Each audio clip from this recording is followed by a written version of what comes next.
Okay, the first CD is by the Ass Baboons of Venus with their incredible album Fuck It, Funked It a la Bum Bum.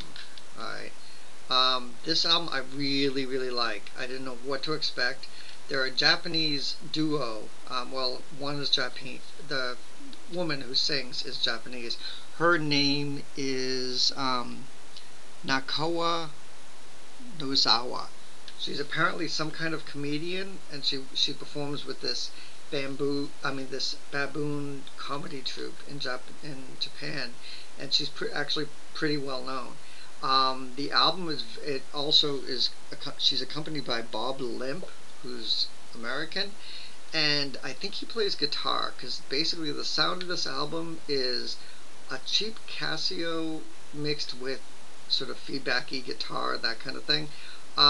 It's a lot of fun, a lot of craziness, a lot of weird stuff. Um, they she sings about everything from eating babies to coffee at midnight to going to the bathroom.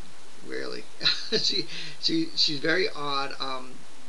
And she doesn't sing. She kind of yells. She kind of like there's a song where she just goes, "I eat my baby, I eat my baby," and I love which I love. So that's the album. It was like $1.99, and it has a back cover, which is a live show where everyone is Japanese in the audience. So I'm assuming that this came from a Japanese audience. So they're from Bulb Records, and I think you should check it out. The album came out in 2001. I think they put out one album since. I'm assuming it's more of the same, but it's great.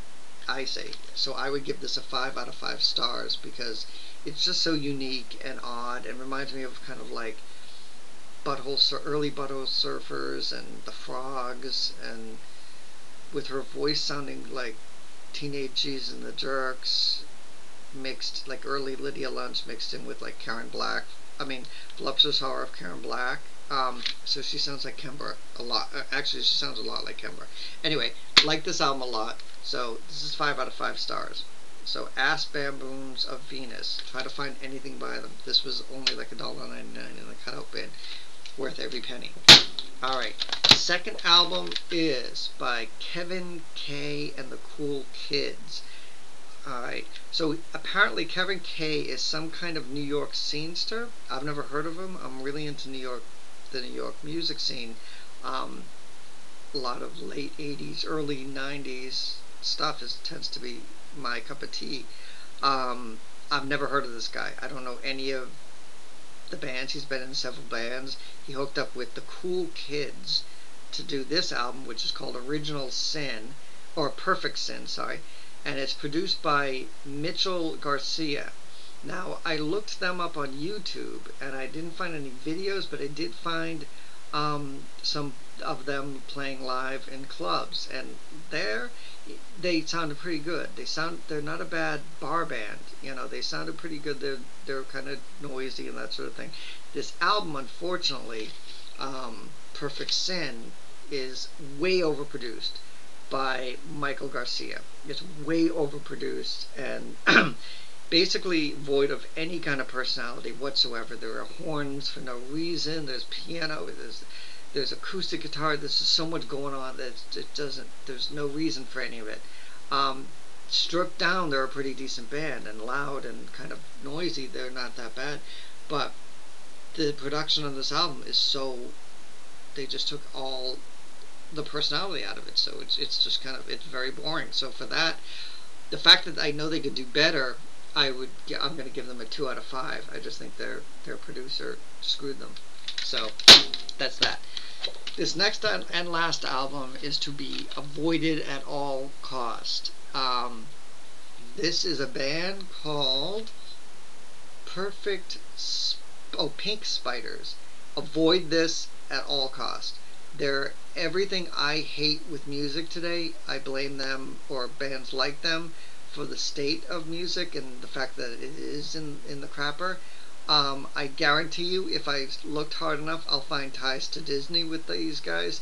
I'm sure they have many people named Skylar and Evan, a friend with, are in, something like that. They're so just uninspired, annoying, fake punk. I bought a weird sunglasses with song titles like Nobody Baby, Back in the Middle, Modern Swinger, Saturday Night Riot. Oh my god, these guys really annoy me because everything about them and this whole genre of music is just hell. I guarantee you, I listened to this album several times. I guarantee you they paid to get that parental advisory sticker put on there because there's nothing offensive about what they say or anything in the album. So they just put that on to like make them look like they are saying something. I don't know, but yeah, this is horrible. Stay away from it, please. Do yourself a favor. As far as so this gets 1 out of 5 stars only because it's not the worst thing I've ever heard, though it is pretty close. But I'm waiting for that special piece of crap to get 0 stars. So, and this isn't that. It's bad, but it's not that bad. So I still would say, out of all of them, get Ass Baboons of Venus. This is the best if you can find it, because it's quirky, noisy, messed up, and crazy. That's it.